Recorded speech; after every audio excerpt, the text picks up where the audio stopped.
दादू मां अव्हांखे अपडेट कंदा हलूं। रिपोर्ट कर रहियो आहे Hubdar Ali Babar. Government girls primary school Mohammad Bakhsh Korai में जश्न आज़ादी जे हवाले सां हिकु शानदार तकरीब शानदार नमूने सां मुनाक़िद थी, जंहिंमें शागिर्द ॼाणनि क़ौमी गीतनि ते रंगारंग टेबलोस पेश करे क़ौमी जज़्बा उजागर कया। तकरीब में चेयरमैन ज़िंदगी development organisation Mohammad Bakhsh Core i ख़ासि महिमान तौर शिरकत कई।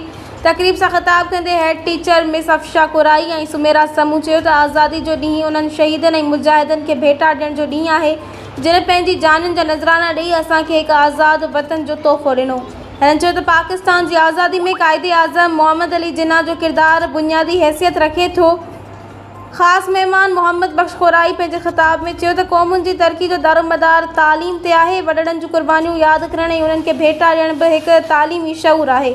हिन वधीक चयो त मुल्कनि जूं आज़ादियूं वॾी क़ीमत ते हासिलु थियनि थियूं। पाकिस्तान बि असांखे वॾियुनि क़ुर्बानियुनि खां पोइ नसीबु थियो, जंहिंजी हिफ़ाज़त ऐं तरक़ी असां सभिनी जो क़ौमी फ़र्ज़ु आहे।